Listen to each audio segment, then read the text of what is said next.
लिंग स्वरूप में 12 जगह विराजमान हैं, आप जानते ही हैं। पहला है सौराष्ट्र में सोमनाथ।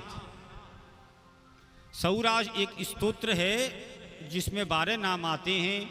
अगर इनको स्तोत्र को कोई पढ़ता भी है अथवा सुनता भी है, अनेक अनेक प्रकार के जो पाप हैं, अनेक अनेक प्रकार के जो दोष हैं, उनका निवारण साक्षात महादेव ही करते हैं।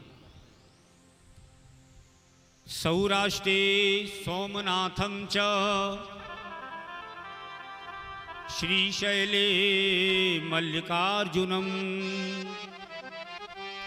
उज्जयिन्यां महाकालम् ओंकारं ममलेश्वरम् परल्यां वैद्यनाथं च डाकिन्यां भीमशंकरम् सेतुबंदे दुरामेशं नागेशं दारुकावने वाराणस्यां तु विश्वेशं त्र्यंबकं गौतमी तटे और हिमालये तु केदारं गुस्मेशं च शिवालये। एतानि 12 ज्योतिर्लिंगानि सायं प्रातः पठेन्नरः सप्तजन्म कृतं पापं स्मरणेन विनश्यति।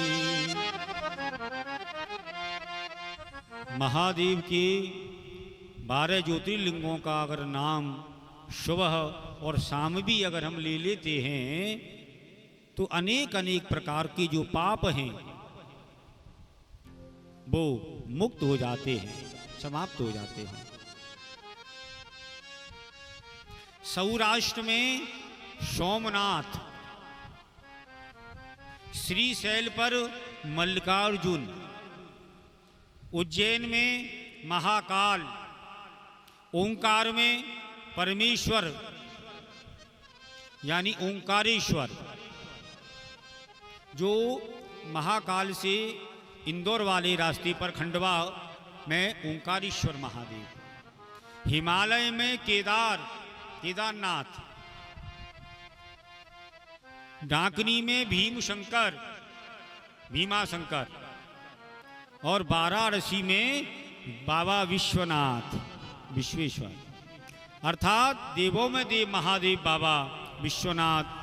और गौतमी नदी के तट पर त्र्यंबकेश्वर, नासिक में महाराष्ट्र में त्र्यंबकेश्वर, और चिताभूमि में वैद्यनाथ, और दारुका वन में नागेश, तथा सेतुबंध में रामेश्वर, और शिवालय में गुस्मेश्वर नामक 12 ज्योतिर्लिंगों की कथा को बताया। पहला जो अवतार रहा है, पहली जो ज्योतिर्लिंग प्राकट्य हुआ है वो सोमनाथ में। सोमनाथ नामक जो ज्योतिर्लिंग है वो चंद्रमा के दुखों को हरण करने वाला, इसीलिए नाम उसका सोमनाथ। सोम माने चंद्रमा, नाथ माने स्वामी, यानी चंद्रमा का जो स्वामी है, ऐसा सोमनाथ महादेव।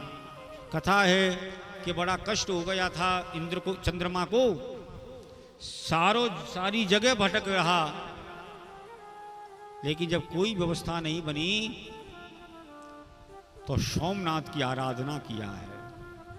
तो उनकी आराधना करके वो क्षीण जो चंद्रमा था, सोमनाथ महादेव की कृपा से ये वरदान मिलाया गया कि 15 दिन तुम क्षीण रहोगे और 15 दिन तुम पूर्ण हो जाओगे। तो आप देखोगे कि पड़वा से लेकर के अमावस्या तक चंद्रमा बिल्कुल क्षीण हो जाता है। अमावस्या को चंद्रमा दिखाई नहीं देता है, और प्रतिपदा से लेकर के, पड़वा से लेकर के पूर्णिमा तक चंद्रमा पूर्ण होता है। तो चंद्रमा के दुख को हरण करने वाला सोमनाथ महादेव, ये महादेव का पहला जो है ज्योतिर्लिंग है। बोलिए सोमनाथ महादेव की।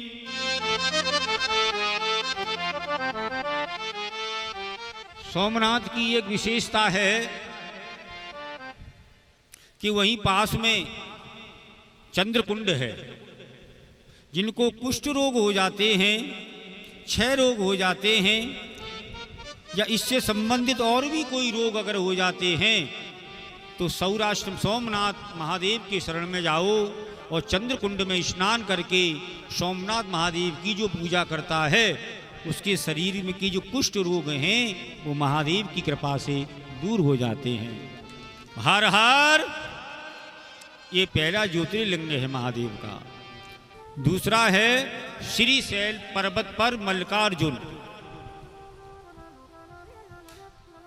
वो समस्त भक्तों की मनोवांछित फल को प्रदान करता है। भगवान शिवजी पार्वती के साथ में अपने पुत्र कार्तिकेय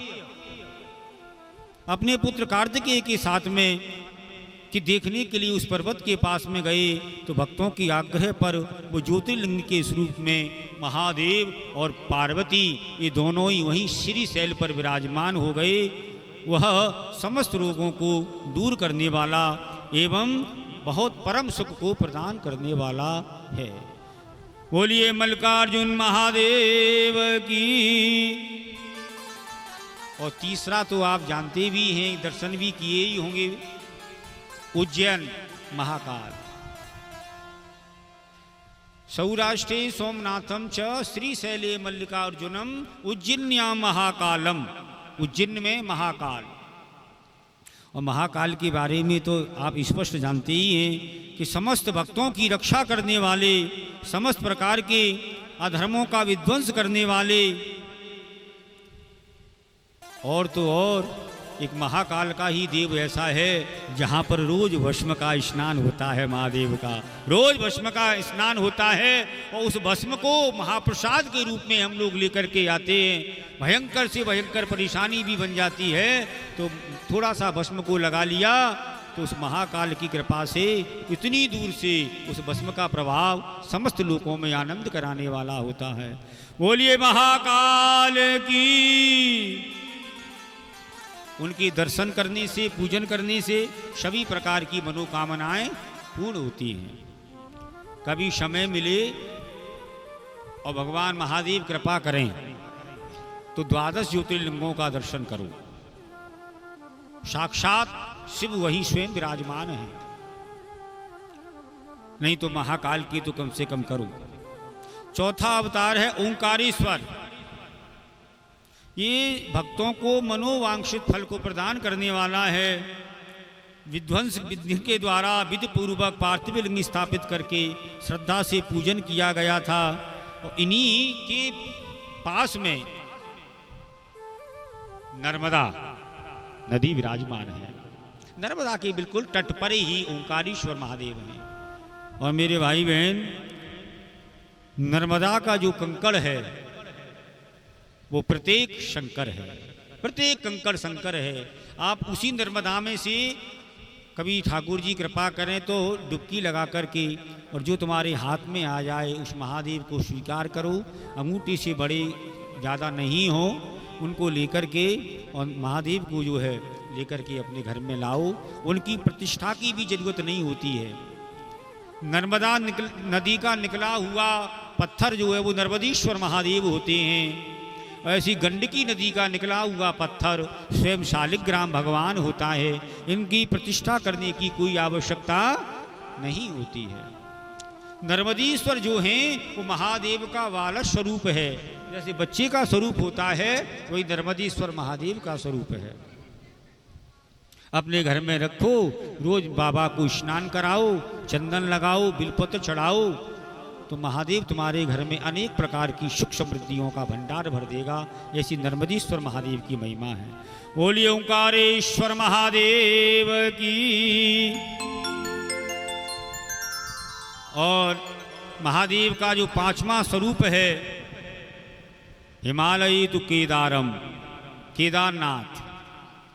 यह ज्योतिर्लिंग केदार क्षेत्र में बहुत प्रतिष्ठित है। भगवान विष्णु के जो नर नारायण नामक अवतार हैं उनके द्वारा तथा वहाँ के निवासियों के द्वारा प्रार्थना करने पर भगवान शिव महादेव उस स्थान पर स्थित हुए थे। यह महादेव केदार खंड के स्वामी भी हैं। उनके दर्शन से मनुष्यों का जो मनोरथ है, जो मन में इच्छा लेकर के जा रहे हैं, जो मनोरथ लेकर के जा रहे हैं, वो महादेव केदारनाथ के आशीर्वाद से वो मनोरथ पूरा होता है। बोलिए केदारनाथ महादेव की। कितने हो गए? 5। अब छठवां सुनो। छठवां है भीम शंकर के नाम से प्रसिद्ध है महाराज। यह अवतार भीम नामक असुर का विनाशक है। इस अवतार ने उस अद्भुत पराक्रमी भीम नामक दैत्य को मार करके काम रूप देश से सुदक्षिण नामक भक्त राजा की रक्षा की थी। इस कारण से राजा के द्वारा प्रार्थना करने पर भीमाशंकर नामक ज्योतिर्लिंग के रूप में डाकनी नामक स्थान में स्वयं जी शिव जी बहुत विराजमान हुए। बोलिए भीमाशंकर महादेव की। कैसी भी शरीर में अगर व्याधियां लग गई हों, कोई ऐसा सिस्टम लग गया हो, तो भीमाशंकर के दर्शन करने से वो सब का नाश हो जाता है। और भगवान महादेव का 7वां जो स्वरूप है, अवतार है, त्रिलोक में प्रशंसित है। कौन? बोले बाबा विश्वनाथ। वाराणस्याम तो विश्वेशम, विश्वनाथ। पूरे विश्व का जो नाथ है वो विश्वनाथ है। ऐसे विश्वनाथ महाराज ज्योतिर्लिंग के रूप में विराजमान हैं, जहाँ काल भैरव की भी नित्य ही पूजा होती है। और स्वयं काशी में विराजमान होकर के सभी काशीवादियों को मुक्ति प्रदान करते हैं। ऐसा मान्यता है कि जिसकी काशी में मृत्यु हो जाती है महाराज, उसकी अधोगति वो साक्षात भगवान के शिव के लिए प्रस्थान करता है। ऐसे बाबा विश्वनाथ के चरणों में हम प्रार्थना करेंगे, नमस्कार करेंगे। बोलिए विश्वनाथ भगवान की। ये 7वां अवतार हुआ। और आत्मा गौतमी के तट पर महाराष्ट्र में नासिक के आगे त्र्यंबकेश्वर महादेव, वो भी बहुत सुंदर विराजमान बने हुए हैं। उन महादेव की पूजन करने से, अर्चन करने से, वंदन करने से सभी जो कामनाएं हैं वो पूरी होती हैं। और शिव की अनुग्रह से वहाँ पर ऋषि गौतम के प्रेम बस जगत को पवित्र करने वाली माँ भगवती गंगा गौतमी के नाम से विराजमान है। बोलिए त्र्यंबकेश्वर महादेव की। अब भगवान शिव का जो 9वां अवतार है वह वैद्यनाथ, बाबा वैद्यनाथ के रूप में प्रकट हुआ है। उसमें भगवान शंकर रावण की निमित्त में वैद्य नाथेश्वर नाम से प्रकट हुए थे। महाबली रावण के द्वारा लाए जाने के बहाने से चिताभूमि में ज्योतिर्लिंग के रूप में शिवजी उपस्थित हो गए। तभी से उसका नाम बाबा वैद्यनाथ पड़ गया है। लोग दर्शन करने से, पूजन करने से अनेक प्रकार की व्याधियों का वहाँ नाश होता है। बोलिए बाबा वैद्यनाथ महादेव की। आज जयकारे में कंजूसी मत करो भैया, आज का तो समय तुमसे जो है जयकारा लगवा रहे हैं। अच्छा,